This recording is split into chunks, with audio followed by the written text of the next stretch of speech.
We had upwards of 4 inches of rain overnight and pretty serious storms. Just out here this morning feeding my babies, and I'm headed to plug Ruby back in. Yeah, since it's Sunday and we're on off-peak all day, I can afford to plug her back in. She's only got a little over 90 miles because we had to pull the plug on charging pretty early. We're having brownouts, and you know, the power was off for a few minutes. Michelle, 10 miles east in Willow Springs, she had a tree limb down and an extended power outage. So yeah, it was a pretty rough night here in North Carolina with the storms. I almost forgot, when you charge during the middle of the day, you've got to actually come over to the car and tell it to start, since it has a scheduled time here at the house. No problem.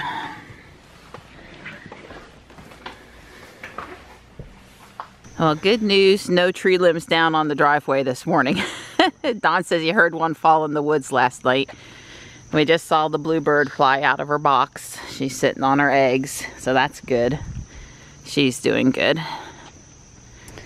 So I'm gonna head to town by myself and run some errands and play a little Pokemon Go. Ruby is still charging out here. I didn't even look to see what she has because she's got plenty for going to feed. She had plenty before I plugged her in this morning at 96 miles. And I know she has plenty now.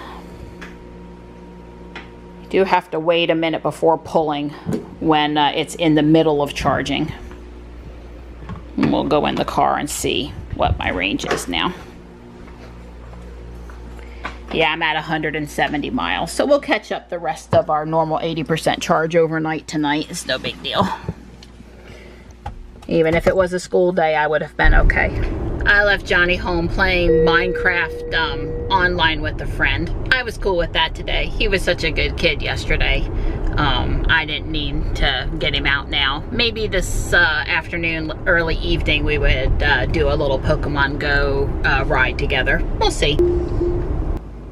At the Stick Boy gym, I got Registeel. I handed my phone over to another trainer that's really good at throwing excellent curveballs, and she got him on the first try.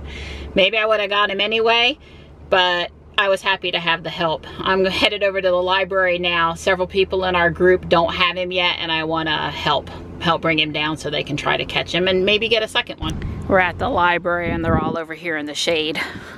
All right, one last raid here for an Absol at Fellowship Church. We're hoping for a shiny. We all have the Absol, but we put on a lucky egg and a star piece, and we might as well do one more raid before they run out.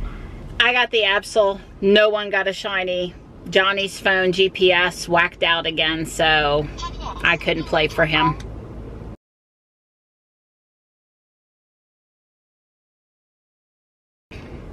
In the past, I have talked about wanting to be able to ask Alexa questions from the car. Now, realistically, or best case scenario in my opinion, is the car would have integration with Alexa. I know there's other people out there that want Android CarPlay. I'm sure some people would want Google Home kind of services. My preference is Alexa. So I had done a Kickstarter for Dashbot.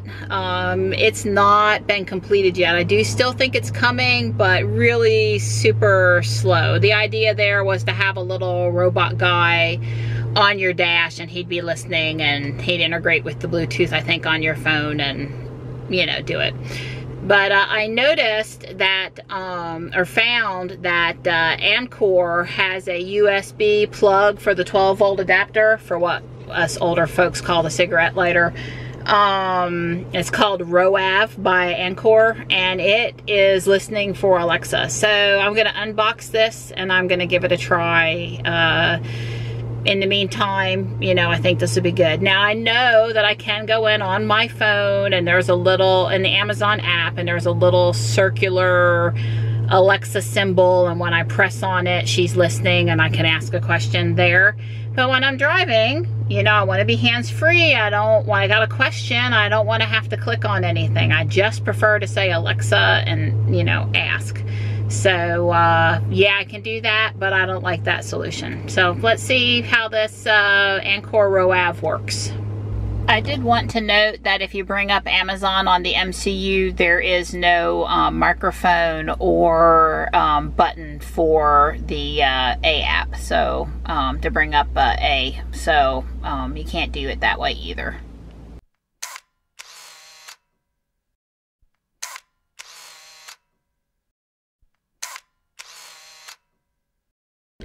That was a lot of fancy packaging for a device I hope will never be back in the box again.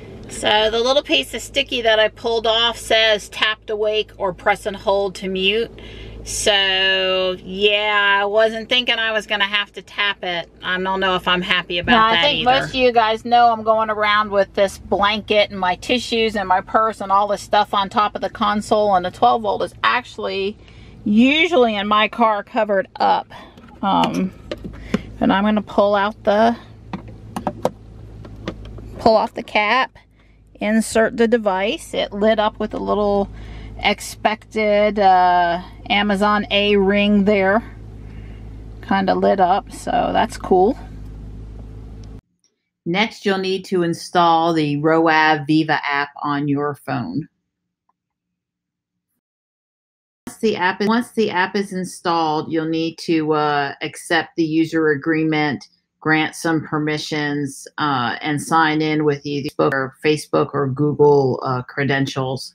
It'll also take you through a little sound check to make sure that everything is set up properly. So in trying to play the music, I think for this to work, I'm going to have to switch to phone, make sure my phone is connected. Yeah, so now I'm getting the audio, so I can say yes. Great, you've done. So she just said, say the A word to ask anything while I'm driving, and implied I don't have to tap it now. So, Alexa, what time is it? The time is 2:55 p.m. Oh yeah, I'm gonna like that, baby. Alexa, what's the forecast? In Fuquay-Varina, it's 84 degrees Fahrenheit with cloudy skies. Today, you can look for lots of clouds and thunderstorms, with a high of 87 degrees and a low of 71 degrees. Well, if it's going to be listening, and I have, you know, selected phone for the input instead of streaming music, that's going to be good. I mean, I guess I'd have to switch back and forth to hear the answer through the car. Not a perfect solution, but it seemed fast, which is good when it was paired to the phone, so I like that part. Yeah, I'm going to give it a try. I guess the question for me is, will it work if the little door is closed and the blanket is over there? Is the microphone strong enough to hear me? So when it's done updating the firmware, I'm going to try that next. I knew it was hot out there today, but I'm parked in the shade and Ruby says it's 98 degrees. Wow. The firmware update finished. I still have my phone connected to Bluetooth. The Roav app is open on my phone. The light appears to be correct on the actual plug-in device. So let's see if with the lid closed and the blanket down, if it can still hear me. Alexa, what time is it? It's 3:07 p.m. That's positive. So, assuming that it continues to listen that good, I'd probably be pretty happy. I guess, though, like I said, if I'm streaming music, I will have to switch to phone up here on the MCU before I can talk to her. So that's still a button. But, I'm pretty happy with it. Pretty happy with it. And I didn't say so before, but it does give me 2 additional USB charge ports down below. You know, I've got 2 that are part of the car, and then 2 more here up front now if I needed it. Although I got to tell you, that's more wires than I want to have to keep up with. Okay, 91 seems like a more likely and accurate representation of the actual outside temperature. Alexa, what's the temperature? Right now, it's 87 degrees.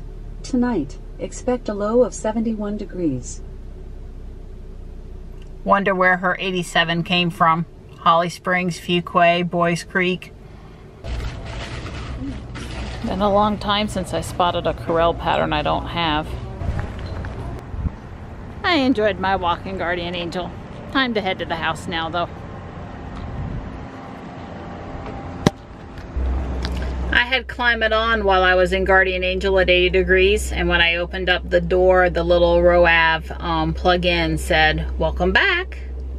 So hey buddy, there you are. How's it going? Pretty good. How Yeah? are you? What you up to? Playing Minecraft. Yeah? Yeah, we destroyed my world. Oh my goodness. Well, I can't tell because I don't know what it looked like before, but There wasn't lava. were you having fun? Tree. Yes. Good. Hey Donnie. Hey, pretty girl. So Don was telling me that while I was gone, Tiger Woods gave them all a scare. Yeah, over at the Open in Scotland, they're very nervous. He was actually A contender. a leader late in the fourth round, the final round, and but he did good, but he made 2 bad golf shots that cost him 3 strokes. So if he hadn't have made those 2 bad shots, he probably would have could have very well been in a playoff or maybe won it outright. Yeah, Don's watching the Tour de France. I guess this is not today's, but from a couple days ago or something. Yes, I'm several days behind. Well, at least you guys understand why I went out to town, because with golf, exciting things like golf and the Tour de France on, I had to find something to do.